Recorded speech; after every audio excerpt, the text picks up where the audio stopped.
el punto número 5 de la unidad de método. Tiene un título muy largo, como los que le gustan al arquitecto Burgos. Las diferentes tipologías y reconstrucciones racionales de los métodos utilizados en el proyecto. Generaciones de teorías sobre las metodologías de diseño. Aproximaciones centradas en la ciencia y la técnica. O sea, lo que vamos a tratar de ver hoy, cuáles son los puntos de relación de la metodología del diseño con la metodología de la ciencia y con la metodología incluso que plantean las disciplinas filosóficas y sociales.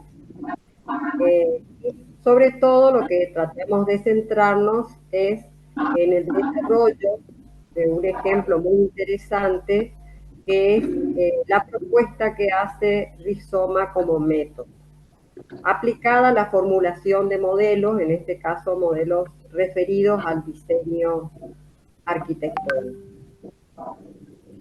Y volvemos otra vez porque siempre hay una referencia, o sea, lo bueno sería que ustedes siempre traten de establecer relaciones, sobre todo teniendo en cuenta que los conocimientos no son entes aislados, tenemos que tratar de generar una estructura o cuerpo teórico que nos permita no solamente tener un fundamento sólido, sino también un cuerpo de ideas que nos permitan trabajar en el diseño. O sea, el cuerpo teórico que nosotros generamos constituye una herramienta dentro de lo que es el diseño arquitectónico y urbano. Y esta definición que parece muy básica y sin embargo la vuelvo a reiterar porque en el parcial hay mucho que parece que se la olvidaron. Y diseño es una definición muy precisa. Habla del diseño como un proceso de construcción y resolución de problemas. Y fundamentalmente, y esta es la palabra clave, de transformación de situaciones desfavorables a situaciones deseadas. ¿Cuál es la figura entonces que le cabe al diseñador? El de construir un problema de diseño que le permita transformar situaciones. ¿Y qué es lo que necesitamos para poder transformar situaciones? Entender cómo funcionan las cosas y por qué. Y eso, dice Friedman, nos obliga a analizar y a explicar. Este sería el propósito de la teoría, saber cómo funcionan las cosas y por qué. Y hablo de cosas porque no solamente hace referencia al contexto, sino a un sujeto al cual nosotros tenemos que responder y sobre todo teniendo en cuenta que hay una misión, que es la de transformación. El método entonces aparece en este proceso como una estrategia, o sea, un camino estratégico que nos va a llevar del conocimiento de una situación a la transformación en función a las demandas y a las necesidades de nuestro usuario.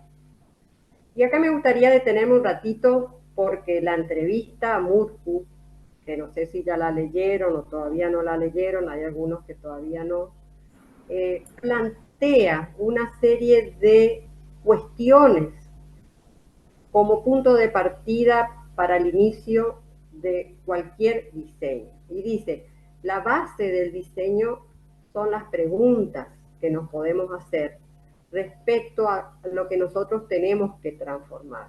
Entonces nos preguntamos cómo es el contexto, nos preguntamos cuáles son los recursos, nos preguntamos también cuáles son las necesidades de nuestro usuario, cuáles son los materiales de los cuales disponemos, cuáles son los tiempos, cuáles son los modos, o sea, hay una serie de preguntas y respondiendo a esas preguntas nosotros podemos ir tejiendo una serie de estrategias. ¿Qué son esas estrategias? Es definir el modo en que vamos a pasar de ese problema y la construcción del problema a la definición de una solución. Y hay otra conceptualización fundamental de esta unidad que es la del método. tal cual se las plantea el arquitecto Burgos, el camino estratégico, que es el método, se piensa en movimiento, o sea, no es que nosotros lo planteamos antes de iniciar el diseño como un listadito de recetas de pasos a seguir, que vamos a seguir a lo largo de todo el proceso y va a seguir siendo el mismo listado. O sea, esa es la concepción antigua de método que nosotros tenemos que desechar. Y tenemos que pensar en el método como un camino estratégico que vamos a ir tejiendo a lo largo de ese proceso. ¿Qué es lo que permite ir? En este caso dice que el arquitecto tiene una autodeterminación en ese proceso y le permite otra cosa más importante, que es la evaluación a lo largo de las distintas instancias que va recorriendo en ese proceso. Y establece otro punto más, que es el intercambio dialéctico entre componentes internos y externos. O sea, el método... Silvina, Silvina, ¿Sí? disculpa, no avanza, quedó clavado en la primera diapositiva. Ah, yo cambié y no cambió. No, no cambia. Espera, vuelvo atrás.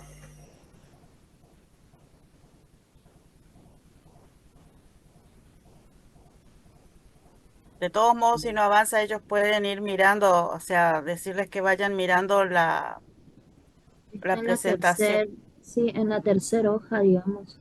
Está la Sí.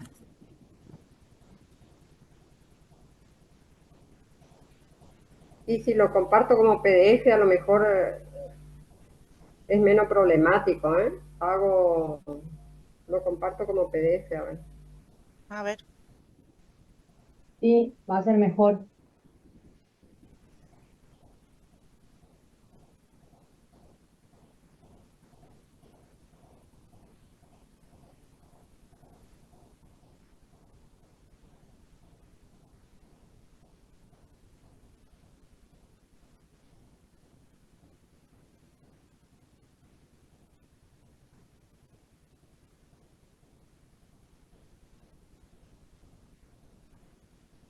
¿Se ve ahí, Marga? Espera, ya te Sí, digo. Sí, sí se ve. sí, Ahí, ahí está como PDF. Ahí avanza. Sí.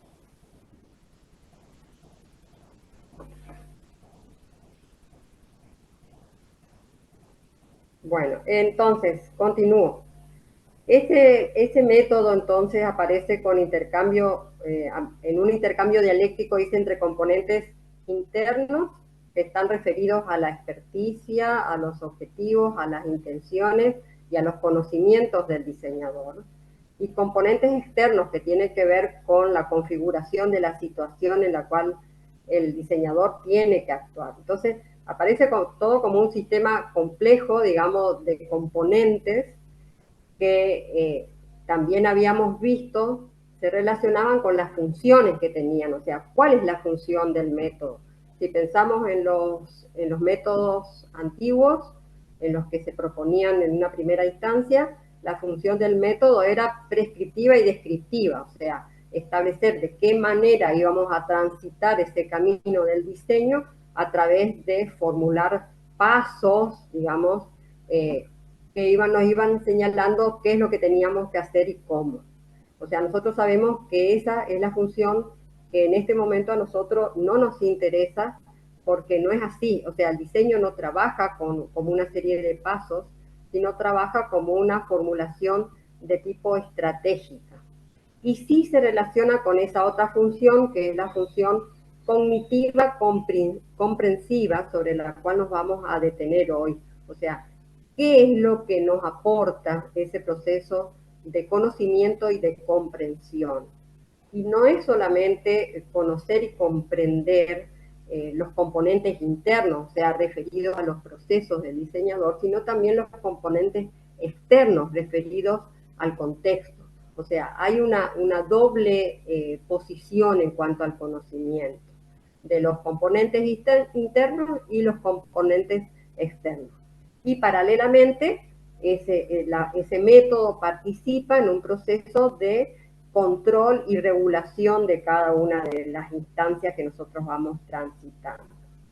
¿Y por qué es importante, digamos, el comprender o conocer que viene y que lo venimos manejando y trabajando con respecto a lo que es la definición y construcción del problema de diseño? Ese conocimiento tiene que ver con una actividad que el hombre realiza para poder abordar a la realidad, con el objetivo de poder describirla, explicarla, interpretarla y en el caso del diseño, sobre todo, investigarla.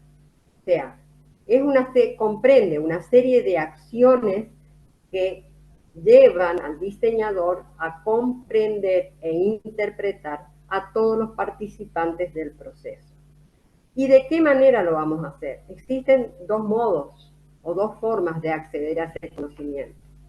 Una es la intuitiva o sensible, como le dicen ustedes, que está asociada a lo que es el conocimiento vulgar, donde se busca nada más que ver y entender a lo que es ese objeto, y las otras formas que se relacionan al conocimiento científico, que buscan ver más allá del simple ver, o sea, ver e investigar situaciones, o sea, con mayor profundidad. Generalmente cuando les preguntamos en los relevamientos cómo inician y cómo lo realizan, en el examen siempre hablan del relevamiento sensible. Y es cierto, o sea, ese es el primer relevamiento que hacemos porque nosotros tomamos contacto con el sitio y hacer ese relevamiento sensible es importante.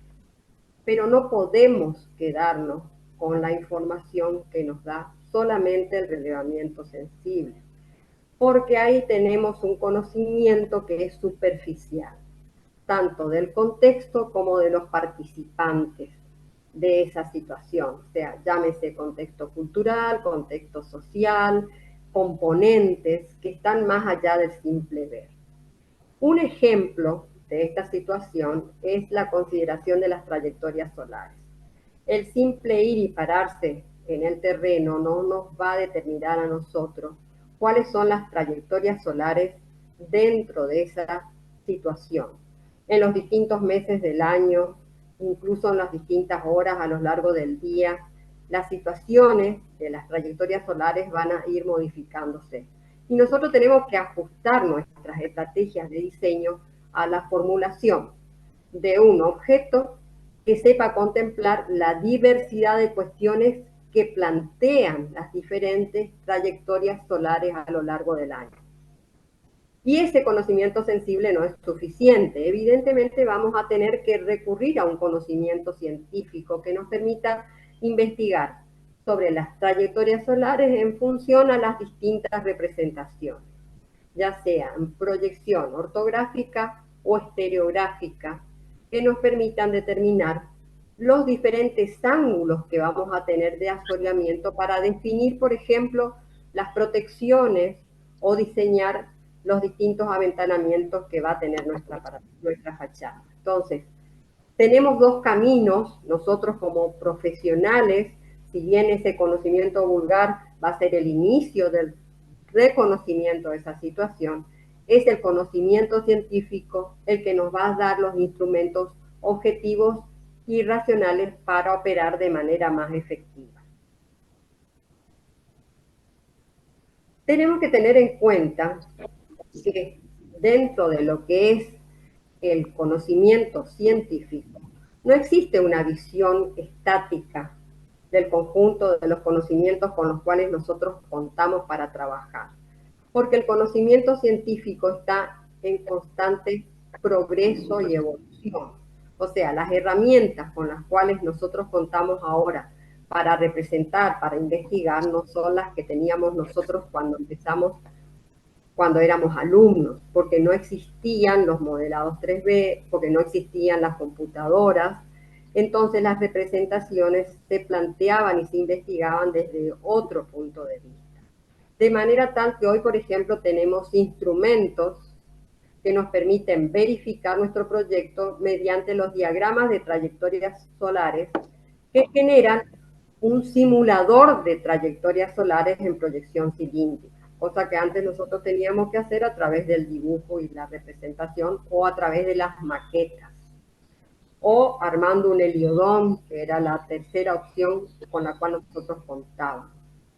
Entonces, ¿qué pasa? Si nosotros desconocemos esas herramientas, evidentemente nos quedamos en el tiempo atrás y el conocimiento científico no nos aporta herramientas para poder trabajar con mejor eficacia dentro de lo que es el proceso. Ese conocimiento científico es sistemático y no solamente observa situaciones, sino que nos permite descubrir, investigar, explicar y predecir de qué manera se va a comportar nuestro objeto aún antes de ser construido. Si nosotros, por ejemplo, definimos los tipos de materiales de un cerramiento, nosotros a través de cálculos matemáticos podemos llegar a saber en función a la orientación, la diferencia de temperatura y los espesores de los materiales, cuál va a ser la transmitancia térmica de esa fachada que nosotros estamos proponiendo. Lo hacemos matemáticamente utilizando un sistema que nos permite a nosotros predecir el comportamiento de un determinado modelo de diseño. Esta función de conocimiento que es tan importante, nosotros tenemos que tener en cuenta que es evolutiva. O sea, el conocimiento no es estático, evoluciona como evoluciona el hombre, porque se van modificando las condiciones de investigación y de proceso de los datos en la verificación de ciertos postulados teóricos. Hay un proceso de ir y venir en todo conocimiento, donde aquellos conocimientos que son probados desarrollan una creencia, o sea, conocimientos que nosotros usamos porque sabemos que están verificados y son ciertos, pero también hay una serie bastante interesante de conocimientos que todavía están en duda, o sea, que no tienen un conocimiento cierto en la cual nosotros podamos trabajar. Esto hace que nosotros tengamos que recurrir al conocimiento siempre y que ese conocimiento esté fortalecido a través de fundamentos que nos permitan trabajar de manera cierta. Este es un ir y venir constante que se da dentro del conocimiento científico y ustedes los van a ver en todos los aspectos. Y piensen que la arquitectura es un sistema complejo donde se configuran o se articulan conocimientos referidos a la física, a la química, a los aspectos sociales, a los aspectos matemáticos en cuanto a los cálculos estructurales, o sea, se conjugan un montón de áreas dentro de lo que es el diseño y todas están relacionadas con alguna parte del conocimiento científico en sus distintas áreas. Acá entonces, si nosotros sabemos que la arquitectura es una disciplina, o sea, pues trabajamos con un montón de disciplinas juntas, tenemos que tener en claro cuáles son los objetos de estudio de cada una de esas ciencias, incluso los métodos a través de los cuales accede al conocimiento cada una de ellas. Hay una definición que es muy básica, cortita, y me gusta referirlo a la ciencia, es la que da Mario Hugo.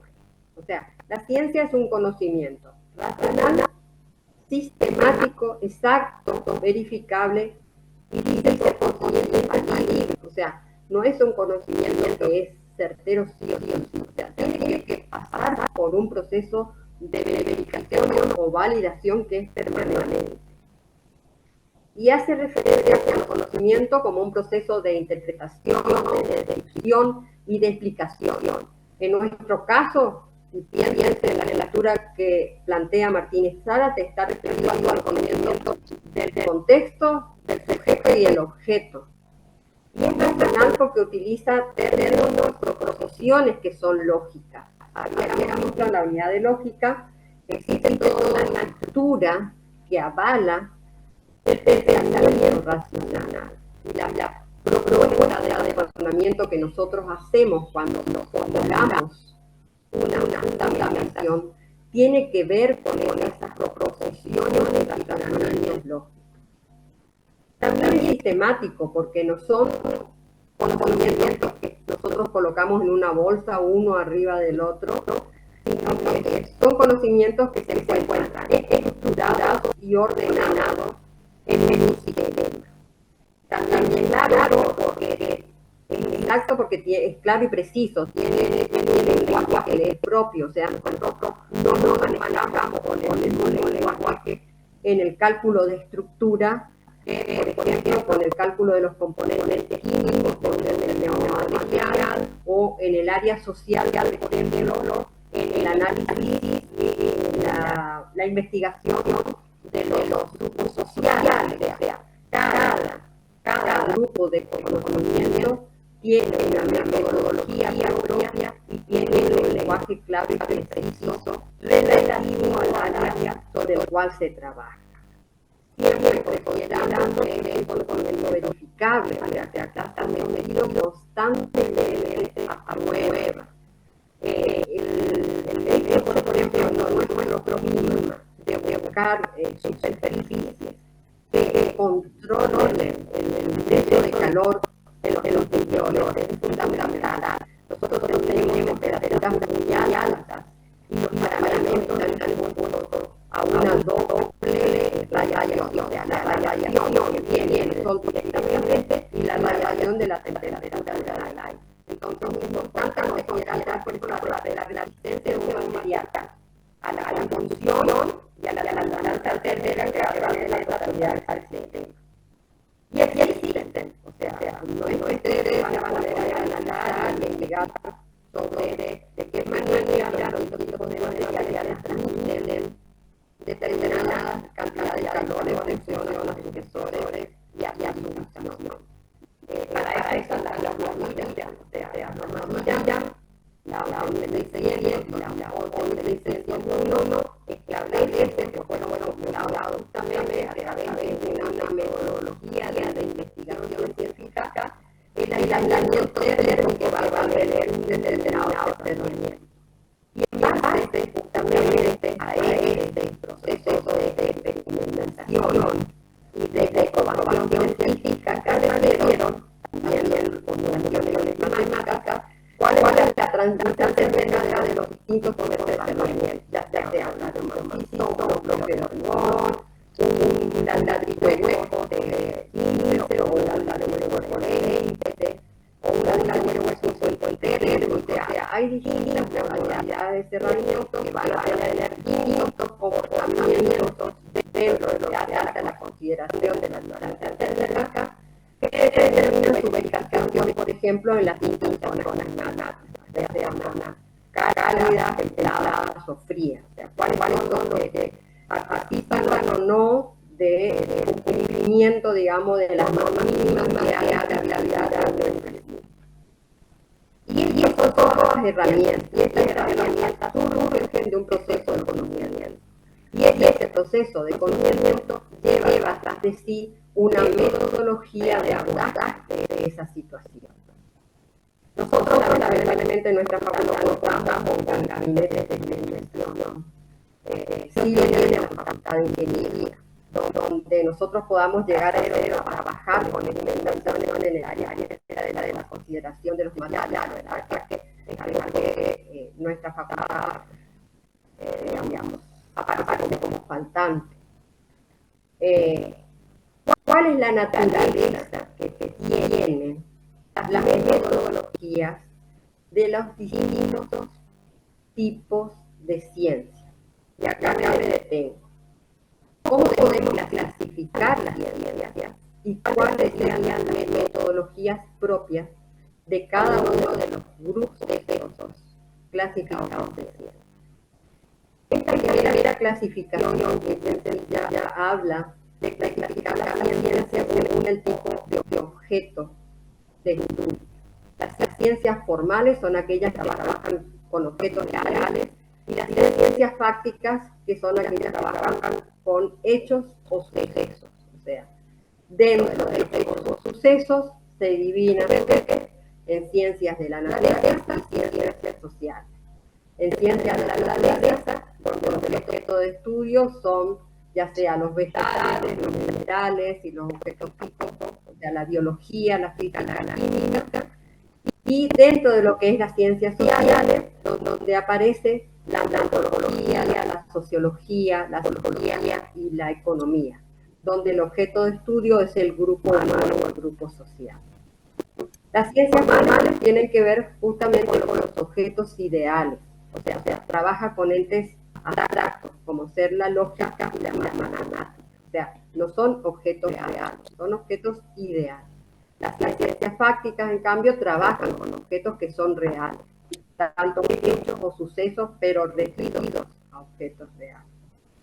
¿Y cuál es la diferencia fundamental? No solamente el tipo de objeto, sino el tipo de método al cual van a acceder a cada una de estas ciencias. En el caso de la metodología de las ciencias formales, la metodología para llegar al conocimiento es la metodología deductiva axiomática. En el caso de las ciencias fácticas, recurrimos a una metodología de tipo inductiva, y en el caso de las ciencias sociales, la metodología es hipotética deductiva. Yo sé que es una pequeña ensalada rusa y que para ustedes esto es muy abstracto, pero trate de pensar un poquito cuando Ludmila les habló de los distintos tipos de razonamiento. Y hablamos de la deducción, de la inducción, de la deducción y de la analogía. Si hablamos de una metodología de tipo deductiva, se relaciona justamente a esos razonamientos deductivos que van de las cuestiones generales a las cuestiones particulares. Por eso incluso habla que es axiomática, porque establece axiomas o verdades que ya fueron comprobadas y que no se discuten. Entonces, parte de esa comprobación tiene que ver con todos los cálculos matemáticos que van atrás de la verificación de las ciencias formales. En el caso de las metodologías de las ciencias básicas, en el caso de las ciencias naturales específicamente, fíjense que el razonamiento va de manera inductiva, o sea, del estudio e investigación de casos particulares, llegamos a establecer leyes o pensamientos o razonamientos generales. O sea, va de lo particular a lo general. Y de esta manera funciona la obtención de los conocimientos en esta área. Si ustedes, por ejemplo, para ir a un ejemplo más específico, en el caso de la arquitectura, desean saber cuál es el grado de resistencia de una viga confeccionada con distintos tipos de madera, para poder saber una viga hecha de pino, de virapitá, de urunday, de marmolero o de cedro, cuál va a ser dentro de una misma sección el funcionamiento que va a tener a la flexocompresión. En este caso, el proceso de conocimiento y de investigación se da de manera inductiva. Tengo que someter esa pieza a un proceso de fuerza, digamos, a través de un aparato específico que la someta a esa viga a una determinada tensión durante cierto tiempo y ver cuándo se da su proceso de rotura, para lo cual vamos a tener distintos índices para poder resistir a la flexocompresión en los distintos tipos de madera. O sea, se da un proceso de tipo inductivo, de lo particular a la formulación de leyes o de valores generales. Ustedes van a trabajar con tablas nada más, que les va a decir cuál va a ser la resistencia de los distintos tipos de madera a la flexión, a la compresión y a la flexocompresión. O sea, van a tener los valores resultados, productos de esos procesos de investigación. En el caso de las ciencias sociales, en cambio, es más complejo todavía porque es muy difícil someter a comprobación los comportamientos o las conductas sociales. Entonces se trabaja de manera hipotética deductiva.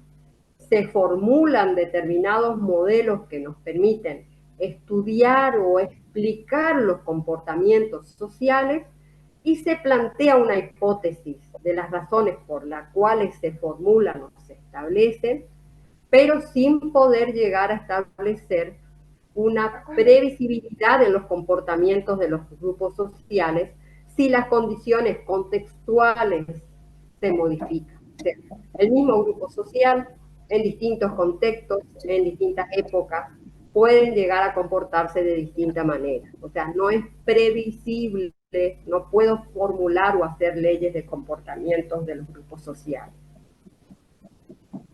No sé si voy muy rápido. Por favor, si tienen preguntas, me paran, me detienen. Yo sé que es un tema bastante árido y abstracto, por eso pido disculpas, pero si hay dudas, me paran, por favor. Un ejemplo de cuál sería una metodología de las ciencias formales son los teoremas. En el caso de los teoremas, se establecen estrategias deductivas de formulación, como el caso del teorema de Pitágoras. O sea, se parte de un axioma. El teorema de Pitágoras es un axioma que formula que el cuadrado de la hipotenusa es la suma del cuadrado de los catetos. Y establece no solamente una formulación como modelo matemático, sino como modelo geométrico y como modelo espacial. Entonces, fíjense como una representación abstracta y lógica establece una formulación que nos permite a nosotros aplicar al cálculo matemático en distintas áreas. En el caso, sobre todo, de nosotros que hacemos trabajo con estructura. En el caso de las ciencias fácticas, un ejemplo sería la formulación de leyes de la percepción. La teoría que trabajó con la formulación de leyes de la percepción es la ley de la geometría, que estableció a través de un proceso de observación, de experimentación, de investigación de la forma en que el sujeto percibe su entorno, y se llegaron a formular las leyes de la percepción, entendiendo que el campo visual es como un campo de fuerzas magnéticas en el cual hay determinados componentes que se organizan en el campo visual, que tienen prioridad, por ejemplo, las partes que están arriba por las que están abajo, cuáles son los elementos que están en el centro, tienen mayor fuerza que los que están dispersos. Entender cuál es la diferencia, por ejemplo, entre fondo y figura, donde la figura aparece con mayor fuerza, identidad y representación dentro de un campo visual que es más débil, de cómo en esa percepción agrupamos elementos homogéneos o similares, y cómo incluso podemos llegar a reconstruir a través de ciertos datos figuras que no están representadas en su totalidad. O sea, existen una serie de leyes que explican, en este caso, la manera en que nosotros percibimos. Para nosotros es importante saber de qué manera vamos a presentar la forma para saber cómo esa forma va a ser percibida por el usuario que la va a apreciar. Indudablemente que todas estas cuestiones hacen a la definición de qué es lo que nosotros buscamos, o sea, cuáles son nuestros objetivos e intenciones con respecto a lo que va a ser la percepción y la representación de nuestro objeto.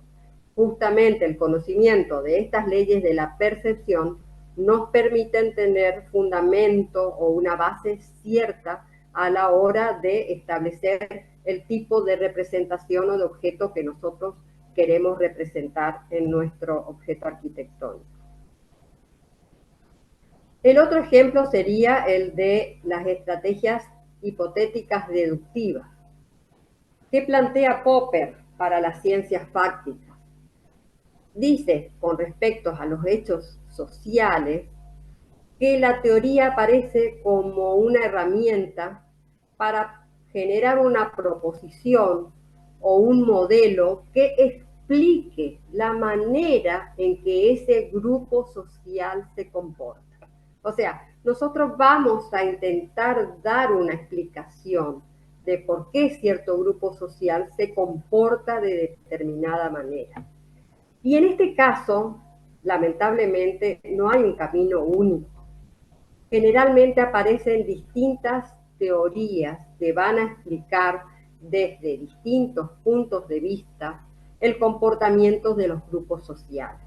Y en este caso sí no hay una previsibilidad en cuanto a predecir de qué manera se van a comportar los grupos sociales en determinado contexto y bajo determinadas circunstancias. Es muy difícil de predecir el comportamiento de un grupo social. Por eso las teorías referidas a todo lo que hace al comportamiento social son tan amplias y tienen distintos puntos de vista, incluso siempre están constantemente siendo refutadas por otras teorías nuevas. Entonces, llegamos a la conclusión de que existe una conexión o un hilo que conecta el conocimiento, que es lo que estamos buscando nosotros, la ciencia, que aparece como una estructura sistemática de esos conocimientos, y las metodologías de las cuales resulta. O sea, esa ciencia que aglutina todo un cuerpo de conocimientos de los cuales nosotros trabajamos en distintas áreas, o sea, nosotros trabajamos con las distintas áreas, no solamente las ciencias fácticas, las ciencias de la física, trabajamos también con las ciencias de la matemática y de la lógica a través de lo que son los cálculos estructurales. Entonces, tenemos que tener un conocimiento de este camino estratégico que nos plantean las metodologías de cada una de estas ciencias. O sea, no podemos llevar las metodologías que plantean las ciencias fácticas a las otras ciencias, porque evidentemente responden a otros objetivos y tienen que ver con otros procesos. Nosotros, como arquitectos, tenemos que tener en claro cuáles son esas herramientas, sobre todo si tenemos que trabajar en un sistema complejo como lo que es, por ejemplo, los sistemas urbanos. Y acá es un punto clave, digamos, en la formación que nosotros tenemos como diseñadores.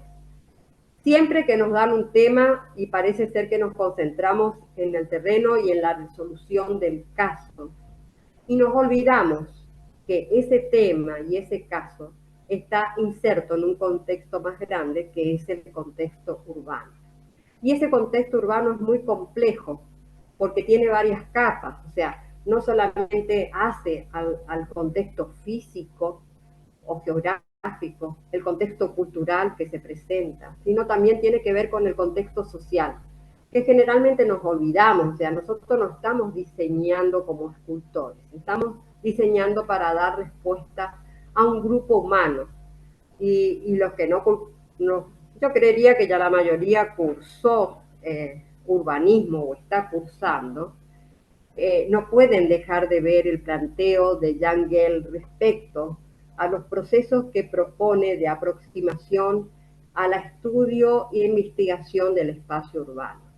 Evidentemente las herramientas no son las mismas, porque no se trata de ir a relevar de qué medidas son las calles, las veredas y las construcciones, sino de qué manera y cómo se comportan los grupos sociales que hacen uso de estos espacios.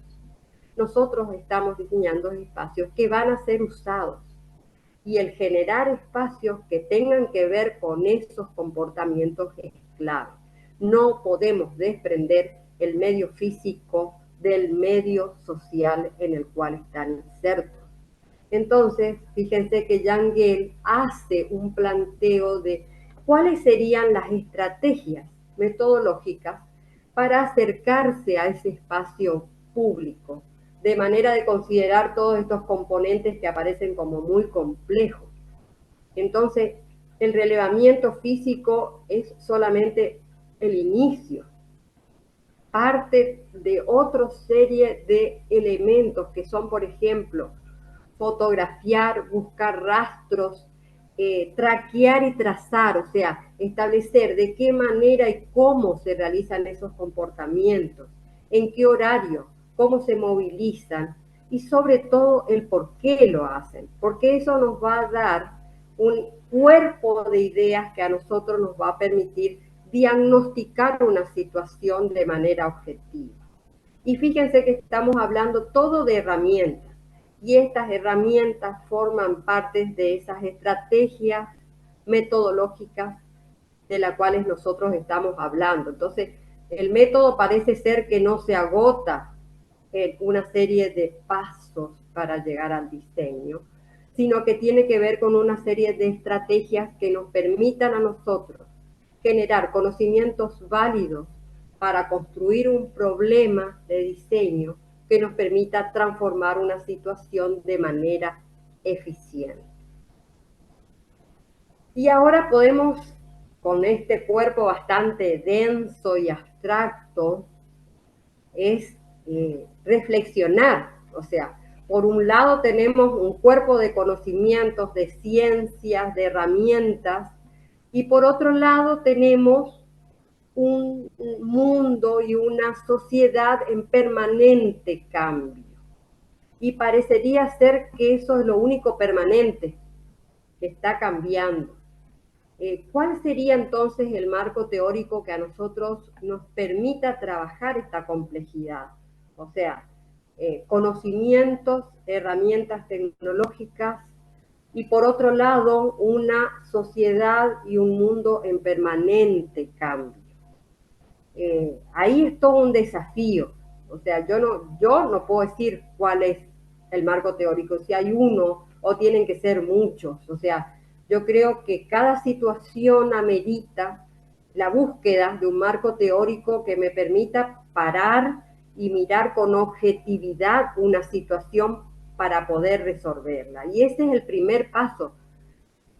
Muchos dicen el marco teórico y dan o recitan porque se lo aprenden de memoria, pero no llegan a entender que ese marco teórico en realidad lo que está haciendo es definir una posición.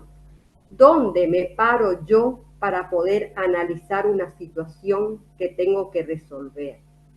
Y eso está relacionado con el contexto en el cual yo me tengo que situar. Porque indudablemente que diseñar un barrio de viviendas Fonavi no va a tener la misma escala o las mismas situaciones que diseñar un centro cultural. O sea, si bien existen una serie de componentes, la situación del contexto, del grupo social, los objetivos, las intenciones, va a hacer que ese marco teórico o cuerpo de ideas que me permita abordar esa situación, indudablemente que va a estar teñido de ciertos elementos que me permitan a mí actuar en consecuencia a la complejidad. Yo tengo que formular intenciones y esas intenciones y objetivos que a lo largo del proceso se van a transformar en pautas de diseño están relacionadas a este marco teórico. Si no entendemos que nuestras pautas de diseño tienen su fundamento en un marco teórico, entonces nuestras pautas de diseño van a ser aleatorias o intuitivas, o van a resultar de un proceso de argumentación posterior a la elaboración de nuestro proyecto y no anterior como debería ser.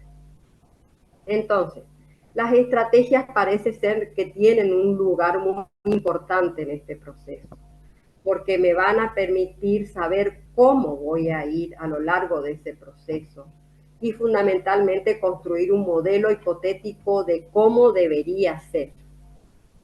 Siempre teniendo en cuenta que tiene que haber una actitud no solamente objetiva, sino reflexiva y crítica a lo largo de todo el proceso. Si yo no puedo cuestionar o reflexionar sobre cada uno de los componentes, cada uno de los procesos, evidentemente puedo llegar a caer en errores, porque si yo no cuestiono, no voy a estar validando esa toma de decisiones a lo largo del proceso. Siempre pensando que lo hacemos todo de manera creativa, y la creatividad no solamente está en la formulación de un objeto arquitectónico, sino que va a estar también en la formulación de un proceso para llegar a ese objeto. Y la creatividad tiene que ver con determinar cuál va a ser ese marco teórico también que me va a acompañar a lo largo del proceso. Este marco teórico que hoy traemos como propuesta justamente para reflexionar, o sea, no es que digamos que este es el marco teórico que yo necesito, de manera de receta, sino que propone un modelo diferente de metodología, de aproximación a una situación. Y es el modelo tipo rizoma. Surge de los postulados filosóficos de Deleuze y Guattari, que plantean nuevos modelos de comprensión de la realidad. ¿Por qué? Porque dicen ellos que es tal la complejidad de nuestro mundo actual, de las situaciones actuales, que los viejos esquemas de modelización no alcanzan a representar la totalidad de los componentes de esa complejidad.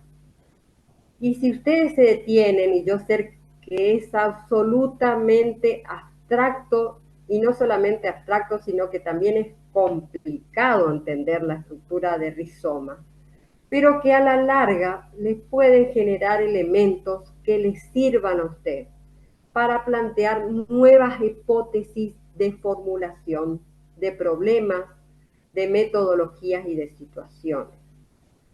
Y fíjense, y me detengo con las palabras claves con las cuales trabaja el planteo de la metodología que hacen Deleuze y Guattari.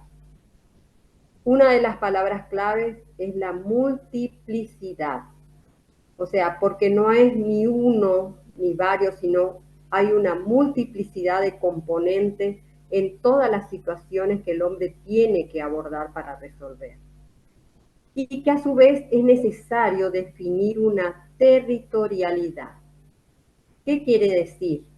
Y habla o asemeja la territorialidad al hecho de generar un mapa o mapear situaciones. O sea, aunque la situación sea cambiante, aunque los componentes sean muy complejos, yo tengo o me veo en la obligación de generar un modelo representativo de esa situación y que en esa situación aparezcan esa multiplicidad de componentes.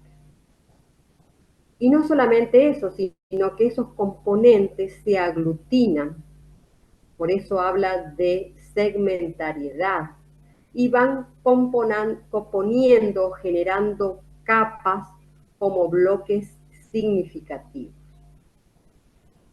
Y no es aleatorio esa configuración. En esa configuración, que parece un caos para poder representar, siempre vamos a encontrar líneas de articulación. Esas líneas de articulación van a ir conectando los componentes de ese territorio, de manera tal de darle significación a cada uno de esos bloques que componen esa multiplicidad. Y habla de otro componente más, que son los sustratos. Los sustratos se forman por la aglutinación de segmentos, o sea, los segmentos que se van acumulando, y da el ejemplo Esther Díaz de cómo en la muralla china los segmentos, o sea, cada uno de esos bloques que se fue aglutinando conforma un sustrato, o sea, una línea sólida que se va y conforma y tiene a su vez una unidad y conforma una estructura. ¿Es complejo? Sí. ¿Cuesta entender? Sí. Lo importante es que estamos hablando de conceptos que son absolutamente nuevos en nuestro lenguaje y en nuestro entendimiento, pero que todos estos conceptos nuevos nos presentan una estructura conceptual que intenta representar la complejidad de las situaciones actuales. Y dice que tiene que poner cierto orden en el caos, o sea, no podemos manejar el caos como caos sin establecer todos esos elementos que se tejen en ese cabo. ¿Y cómo lo hace? Lo hace por analogía. ¿De qué manera? La representación que usa como formulación de modelo y ese modelo para llevarlo como representación de analogía a cualquier sistema que yo esté utilizando es el modelo tipo rizoma. En el rizoma, que en realidad es un tipo vegetal que rompe con la estructura que nosotros conocemos siempre propia de la botánica, que cualquier vegetal tiene raíces, raicillas, tallos, hojas, flores y frutos. En el rizoma se rompe esa estructura. Lo que es raíz pasa a ser tallo, lo que es flor pasa a ser raicilla y genera un nuevo vegetal. O sea, es un vegetal que rompe con la estructura convencional que nosotros tenemos de entendimiento referido a la representación de lo que es un vegetal. Imagínense si nosotros llevamos esa estructura o esa forma de representar a la concepción de representación de una situación. Y se los hago más complejos todavía. Imaginen si nosotros podemos llevar a cabo y traducimos esa estructura por analogía a la de una metodología de diseño. Y fíjense, y todos estos esquemas que están representados acá son parte de los esquemas que vimos cuando vimos los distintos tipos de métodos. O sea, y parten de la estructura dicotómica, esta estructura de 1 que abre a 2, la estructura tipo árbol, que es la estructura convencional que nosotros tenemos de representación. Y que lo hacemos también cuando hacemos organigramas. O sea, nosotros utilizamos una representación de tipo topológica, donde los elementos son puntos y líneas que se van abriendo, que se van bifurcando en una estructura tipo árbol. Pero nosotros sabemos que estas estructuras no encierran la totalidad de los componentes que puede tener una metodología de diseño. O sea, son insuficientes para representar la ramificación o los procesos que tiene una metodología de diseño. De acá lo interesante de rizoma, que plantea una estructura donde convive, dice, la unidad y la multiplicidad. Fíjense que en ese método no es solamente una instancia, sino múltiple cantidad de circunstancias que se van tejiendo en cada uno de los procesos que nosotros transitamos y que tienen dimensiones y direcciones que siempre están en movimiento, como dice la definición de lo que es método. Un camino en movimiento que muta, se transforma, se regenera. Y de acá lo rico de la posibilidad de plantear la representación a través de rizomas, de entender que no es un camino lineal, que no es un camino único, ni siquiera es un camino tipo árbol, sino que son una serie de circunstancias, de elementos y componentes que se van tejiendo en una red o en una trama que crece, se regenera. Acá les puse la imagen, por ejemplo, de lo que es la representación de las comunicaciones. Y fíjense que esta representación tipo redes o trama tiene que ver con esa estructura que es múltiple, donde no hay un elemento central, sino que son muchos, y que incluso esos elementos colaterales aparecen o pueden tener la intensidad de un elemento central, aunque dentro de la estructura se comporte como si fuera un elemento accesorio. O sea, hay una serie de elementos que nos permiten a nosotros regenerar o formular un nuevo esquema de resolución y de representación.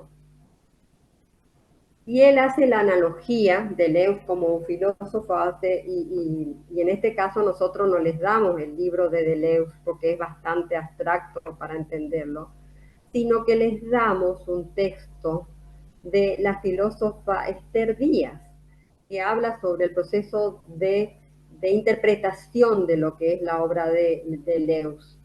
Y bien lo explica haciendo referencia a lo que es un libro. O sea, cuando nosotros generamos un libro, ese libro no es solamente las partículas materiales, sino que tiene un tema, tiene contenido, tiene interpretaciones que hacen a la configuración del sentido del libro como totalidad. Si ustedes piensan en el ejemplo que les dio Margarita cuando les habló de agencia, de agente y de artefacto ausente, en el caso de la pieza musical, o sea, todo objeto que nosotros vamos a diseñar o a crear que se comporta como un artefacto ausente, va a tener este proceso, digamos. Y no solamente eso, sino que la representación o el entendimiento que el usuario haga de ese objeto, en definitiva, es el que va a plantear los resultados referidos a ese objeto. O sea, no solamente lo que nosotros queremos hacer, sino lo que ese objeto o esa música o ese libro me representa a mí como usuario. Y en esta línea que es bastante compleja, él habla de que hay que reconocer en esta complejidad intensidades, o sea, cuál es la intensidad que tiene cada uno de los componentes, cuáles son las líneas de articulación, cuáles son los segmentos, cuáles son los bloques significativos, los estratos. Incluso hablas de líneas de fuga, o sea, en determinado momento se plantean también en diseño líneas de fuga, o sea, estamos llegando a componente, una cosa o ahora lo otro, y terminando diseñando cosas que nosotros no teníamos ni pensado en un primer momento, porque aparecieron otras variables y otros componentes y otras circunstancias que hicieron que se planteen nuevos caminos estratégicos dentro de ese proceso. Y que es difícil determinar ese territorio, sí, indudablemente que, y más hacerlo de manera gráfica. Es muy difícil. Pero el desafío está en que ustedes intenten reconstruir un nuevo modelo de representación, de diseño, que les permita identificar todos estos componentes, pero de manera dinámica, y no pensando que es una secuencia de pasos. Y ustedes se dirán, y bueno, ¿y cuáles son las líneas de articulación en un proceso de diseño? Las líneas de articulación pueden llegar a ser esos objetivos y esas intenciones que ustedes se plantean desde el principio de la ejecución de un diseño. Y esas líneas de articulación como objetivos e intenciones van a ir encadenando cada uno de los procesos de toma de decisión. Y los segmentos pueden aparecer como cada una de las instancias que vamos recorriendo dentro de ese proceso, que a su vez tienen estratos, o sea, tienen distintas configuraciones. No son los mismos los componentes que nosotros trabajamos en una etapa de relevamiento, los mismos que trabajamos cuando formulamos un partido y los mismos cuando nosotros estamos en una etapa de anteproyecto. O sea, el tema es el mismo, sino que se modifican los insumos a través de los cuales nosotros vamos a ir definiendo ese problema. Estos son esquemas que yo les planteo nada más que como detonadores. ¿Qué quiere decir? Que esto no es lo que plantea Deleuze. Estos son los elementos que yo les Les muestro como posibilidad de interpretación de esas palabras que plantea Deleuze. Por ejemplo, si yo tengo que representar los momentos del método como planos de consistencia, o sea, son esos planos que están presentes a lo largo de todo el proceso.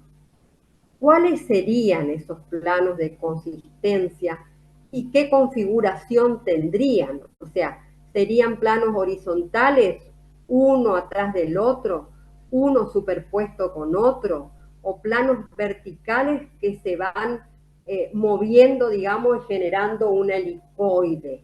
O sea, ¿cuál es el progreso y la unidad que tiene dentro de esa construcción las líneas de articulación que van a tener esos planos? O sea, fíjense que van a tener que tener en cuenta todos y cada uno de los componentes de los cuales está hablando Deleuze para poder construir ese modelo representativo. Y a su vez podemos pensar que si nosotros hablamos de estructuras inmanentes, el relevamiento, el diagnóstico, la hipótesis, se aparecen como estratos inmanentes a lo largo del proceso y que tienen también una configuración. Entonces, ¿de qué manera los vamos a representar? ¿Y cómo vamos a configurar esos planos, esas líneas de articulación, esos estratos en la construcción de una representación de un método?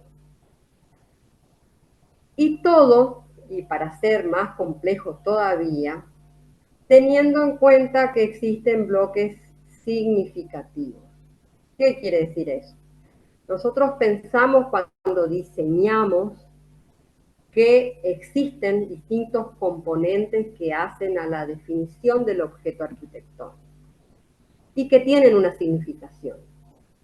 Esto sería el caso, por ejemplo, de la funcionalidad, de la expresividad y de la constructividad o la significación. O sea, si nosotros consideramos, por ejemplo, el aspecto funcional tiene un bloque significativo que va a tener un espectro de importancia en determinado momento y va a tener otro aspecto más débil en otro momento. O sea, cuando ustedes, por ejemplo, elaboran un partido, la intensidad del bloque funcional tiene un peso muy importante porque ustedes están definiendo la significación de los esquemas funcionales en un partido.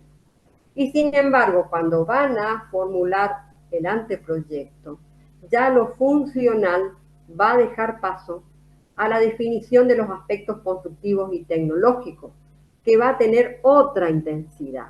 Entonces, fíjense cómo estos componentes empiezan a hacerse más complejos todavía. O sea, no solamente vamos a tener segmentos, planos, líneas de articulación, sino que va a haber intensidad, o sea, va a haber un espectro de variación de esos bloques significativos a lo largo del proceso. Y yo me preguntaba cómo hacer esa representación y verdaderamente busqué imágenes que tienen que ver, en este caso es una cinta, pero fíjense cómo esa cinta se teje por elementos que pueden llegar a ser bloques significativos que a lo largo del proceso toman una menor o mayor intensidad. En este caso la representación está hecha a través de colores e intensidades. Y cómo esos colores e intensidades me indica a mí una línea de fuerza que va a tener al principio una intensidad más fuerte, que en una etapa intermedia se diluye y vuelve a tomar fuerte o fuerza en la etapa final. O sea, existen formas, o sea, acá está abierta, digamos, la creatividad de ustedes en llegar a representar elementos que son bastante complejos, pero que se aglutinan y que configuran o tienen una unidad a lo largo de ese proceso. El marco teórico constituye entonces el prisma a través de la cual el problema se construye. Y en este caso ese prisma nosotros le damos es rizoma. O sea, es un prisma que les va a permitir hacer una representación a través de determinados elementos de lo que es el método, teniendo en cuenta que el método va a tejer todas estas estrategias que van a modular intensidades y que van a tener espectros de circulación a lo largo de todo el proceso, pero que nos permiten leer una obra como una unidad, así como una partitura musical teje distintas intensidades y modula tonos y sonidos y silencios. El método podría tejer todos estos componentes de manera interactiva. ¿Qué es un desafío? Es un desafío. Les voy a mostrar algunos ejemplos de los trabajitos que hicieron en otros años, no todos, algunos, pero sí tenemos en cuenta de que el método no está separado, digamos, del diseño. El método formula estrategias que impactan y se manifiestan en la forma y el espacio. Ninguna de estas formas arquitectónicas deja de tener tras de sí un proceso estratégico de construcción del problema y de llegar a una solución. Siempre dentro de un contexto y un marco teórico, esas estrategias impactan de uno u otro modo en la manera en que nosotros resolvemos la forma y el espacio arquitectónico. En todos sus aspectos. Podemos llegar a vislumbrar en cualquier objeto arquitectónico estratos, bloques significativos, intensidades, ejes de articulación, pero siempre teniendo una unidad de sentido y de significación, que es lo que le concede el marco teórico. No sé si fui muy rápido, están demasiado callados o no entienden nada o entienden todo, me parece que me inclino más porque no entiendan nada, pero es absolutamente normal porque es un tema nuevo, diferente, y les aseguro que necesita de un proceso de lectura para poder sedimentar los conocimientos y llegar a una interpretación de cuáles son esas palabras claves de rizoma y de qué manera yo puedo llevarlas a una representación, en este caso, de lo que es el método. La unidad, bueno, estos serían los puntos para el reflexivo.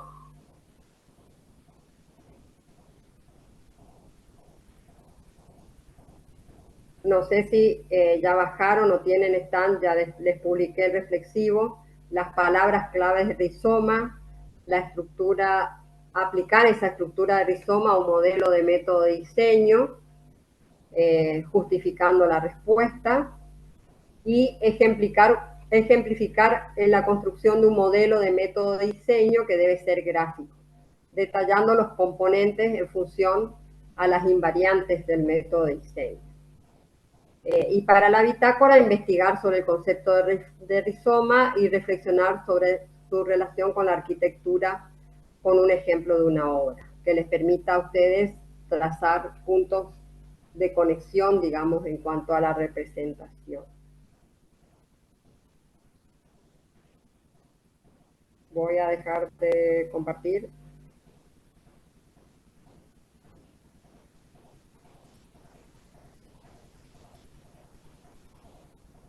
Están muy callados. El último punto, profe, la última filmina Sí, es una construcción de modelos, pero del mismo modelo de rizoma que usted estaba explicando. hay una, en la última hoja no les pasé, pero unos ejemplos de los alumnos, de Ujú. construcción que hicieron los alumnos. No se los pasé, pero está ahí en el PowerPoint que les Ujú. dejé. Son esquemitas que hicieron compañeros de ustedes en otros años.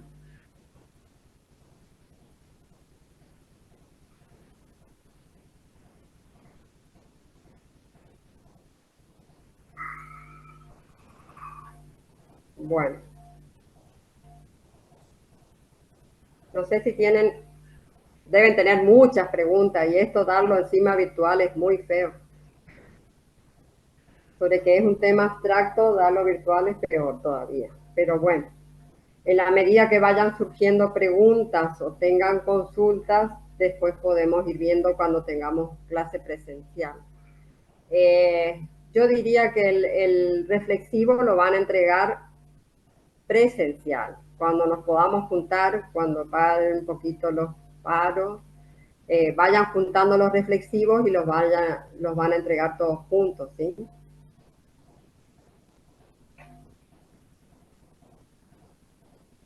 Bueno, profe.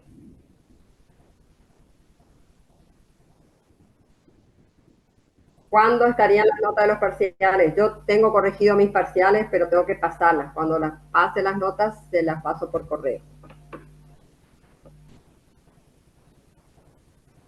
No, yo no terminé todavía, así que No se olviden que ya les subí el práctico para que vayan viendo. Van a ser a manera también el práctico, no va a ser un práctico extenso, van a ser paneles, eh, 2 o 3 paneles, o sea, no más allá de eso. La idea es que hagan una red conceptual donde relacionen los temas, incluso el ejercicio que ustedes propongan, digamos, para ejemplificar, es libre, o sea, si ustedes quieren tomar una instancia del proceso y decir, bueno, acá me parece que en esta instancia de nuestro proceso proyectual podemos ejemplificar determinados componentes referidos a la unidad de lógica o a la unidad de método, vamos a dejar que ustedes elijan el tema y la forma de ejemplificación, ¿sí? Siempre buscando que sea su práctica proyectual, porque en estos temas, sobre todo lo que es lógica, donde hablamos de las decisiones y de los procesos de razonamiento, tenemos que hacer referencia a nuestros procesos. Igual también con la unidad de método, o sea, siempre haciendo referencia a los procesos. Ahí acá el gato ya, yo no sé si está que está. está apoyando la clase de rizoma, aunque sorda, no importa. No, no, esta es piquete de gato.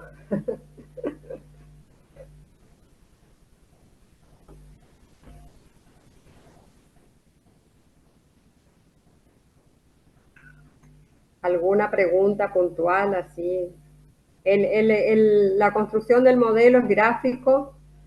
Utilicen las herramientas que ustedes quieran para representar los componentes, siempre pensando cuál sería para ustedes el modelo de método. O sea, tienen que usar la creatividad para, por un lado, tener el conocimiento de los elementos y por otro lado, las herramientas que le da Rizoma, digamos, para entender que no es un proceso lineal, no es un proceso dicotómico, pareciera ser que es un proceso más complejo en cuanto a representación.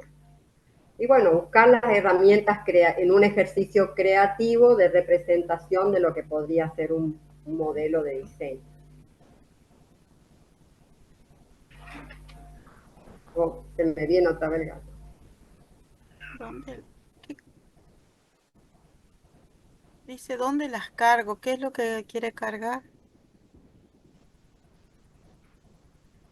Bien, A ver. cargo. Estamos hablando de las notas de parciales. Ah, Las notas de mis parciales, yo le di un link de Drive que están cargadas todas las notas ahí. Fíjense, porque yo les di eso a principio del cuatrimestre a los que me mandaron el correo. Yo le voy a pasar por correo, por grupo. Le voy a sí, separar por grupo. yo también paso por cada grupo, sobre todo los que tengo los correos. Hay algunos chicos que no tengo el correo, entonces no les puedo pasar. No se olviden de ir revisando aquellos que se les avisó que no estaban en las listas. Yo sé que se han actualizado las listas en el SIU. Busquen a ver si ya los han inscrito, porque ya nos acercamos al final del año y si no están en la lista, no se les pasa la regularidad y no se les mantiene tampoco, porque por ahí nos vienen y dicen, pero profe, yo cursé y quedé regular. Si no figuran en la lista, no se los considera.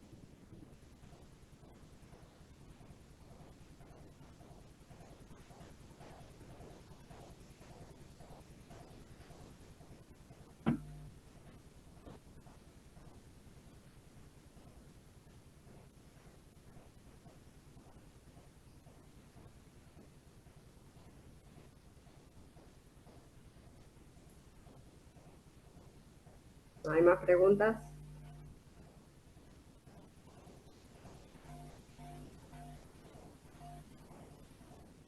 Y el jueves calculo que va a ser virtual también, si no nos habilitan los ¿A equipos. quién le toca la clase? Fue, Amalia, ah, interfase. mm. A mí me toca, sí, interfase.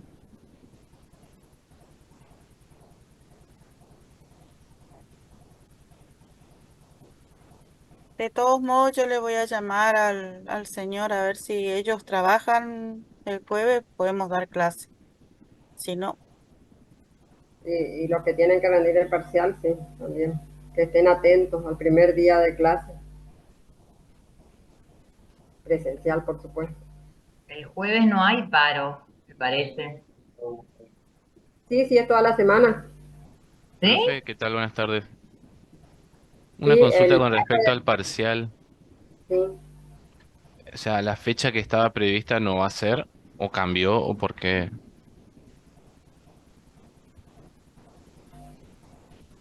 No, hasta ahora sí. No, calculo que son los que no rindieron, ¿no? Mm.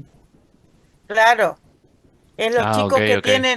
tienen que, no se olviden los que vienen a rendir, traer el comprobante médico de que estuvieron por razones médicas, no pudieron asistir. Ok, ok. Gracias, profe.